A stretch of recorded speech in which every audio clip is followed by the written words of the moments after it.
தமிழர்களின் வீர விளையாட்டான ஜல்லிக்கட்டை நேரில் பார்வையிட்ட கேரள திரைத்துறையினருக்கு நமது செய்தியாளர் கார்த்தி நடத்திய கலந்துரையாடலை தற்போது பார்க்கலாம். உலக புகழ்பெற்ற பாலமேடு ஜல்லிக்கட்டு இன்று காலை தொடங்கி சிறப்பாக நடைபெற்று வருகிறது. தொடர்ந்து ஒவ்வொரு சுற்றுகளாக மாடுபிடி வீரர்கள் தங்கள் களத்தில் தங்கள் வீரத்தை காண்பித்து வரும் நிலையில் தற்போது கேரளாவில் இருந்து ஒரு படக்குழுவினர் வந்திருக்கார். யுவன் என்ற ஒரு நடிகர் வந்திருக்கிறார். அவரிடம் கேட்போம், மதுரை ஜல்லிக்கட்டு எப்படி இருக்கிறது, இந்த வீர விளையாட்டு எப்படி பார்க்கிறார்கள் என்று. வணக்கம், எல்லாருக்கும் பொங்கல் நாள் வாழ்த்துக்கள். கேரளால இருந்து வந்திருக்கீங்க. ஆமா, ஒரு பட நடிகர் ஒருத்தர். இந்த ஜல்லிக்கட்டு பார்க்க எப்படி இருக்கு? ஜல்லிக்கட்டு நான் இன்னைக்கு தான் முதல்ல பார்க்குது. ரொம்ப சூப்பராக இருக்கு. எவ்வளோ வீர விளையாட்டுனது இப்போதான் கரெக்டு பார்க்கும்போது தான் எனக்கு அந்த ஃபீல் கிடைக்கிது. இந்த மாதிரி ஒரு விளையாட்டு தான் நம்மளோட கெடாசண்டாகும்.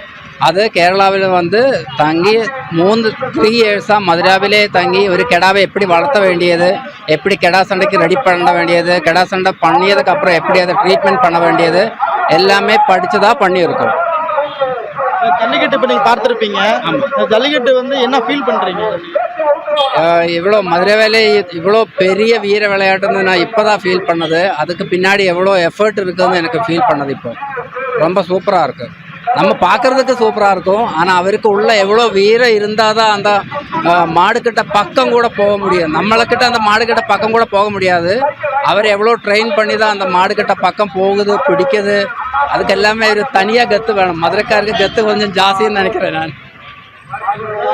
கெடா மூட்டு பற்றி ஒரு படம் எடுத்திருக்கீங்க. அப்போ ஜல்லிக்கட்டு பார்த்துருக்கீங்க. ஜல்லிக்கட்டை பற்றி படம் எடுக்கிறீங்களா? அடுத்த படம் எடுக்கிறீங்க? அது டைரக்டர் தான் சூஸ் பண்ண வேண்டியது. வாய்ப்பு கிடைச்சா கண்டிப்பாக நான் பண்ணுவேன். இந்த மாதிரி இந்த கெடா சண்டைக்கு எவ்வளோ டைம் ஸ்பெண்ட் பண்ணி அதோட ரியலாக அந்த கெடா சண்டை மக்கள்கிட்ட காணிக்கிறதுக்கு எவ்வளோ எஃபர்ட் எடுத்திருக்கோ அந்த மாதிரி இப்போ ஜல்லிக்கட்டுக்கு எனக்கு ஒரு வாய்ப்பு கிடைச்சா ரியலாக ஒரு மனிதன் எப்படி அந்த ஜல்லிக்கட்டுக்குள்ள வாழுது, அவன் எப்படி பேசுறது, அவன் எப்படி பழகிறது, அந்த மாதிரி எல்லாமே பழகி அதோட உண்மையே வெளியில் வருதுக்கு நான் எஃபர்ட் போடுவேன் கண்டிப்பாக. கேரளாவிலிருந்து தற்போது மதுரைக்கு வந்திருக்க யுவன் நடிகரை வந்து தற்போது வந்து ஜல்லிக்கட்டை வந்து முதல் முறையாக பார்க்கிறோம் என்று தெரிவித்திருக்கார். தொடர்ந்து ஜல்லிக்கட்டை பார்ப்பதற்கு மதுரை வீரத்தின் அடையாளம் இது தெரிய வருதுன்னு சொல்லியிருக்கார். தொடர்ந்து ஜல்லிக்கட்டின் தொடர்பாக அடுத்த படங்கள் கிடைத்தால் கூட நடிக்கவும் நான் தயார் என்றும் கூறியிருக்கார். நம்மளோட ஜல்லிக்கட்டு ஆக்சுவலி தமிழோட பாரம்பரிய வீர விளையாட்டு. ரொம்ப வீரமான ஆൾക്കാர் மாடை எல்லாம் பிடிக்கும் போது ரொம்ப இன்ட்ரெஸ்டிங்காக இருக்குது. அதுக்கு எவ்வளோ ரிஸ்க் இருக்குது, எவ்வளோ ட்ரைனிங் எடுத்திருக்கோம், அதெல்லாம் ரொம்ப இன்ட்ரெஸ்டிங்காக இருக்குது. அந்த பாரம்பரிய விளையாட்டை காப்பாற்றி போகுது. அது பெரிய விஷயந்தான்.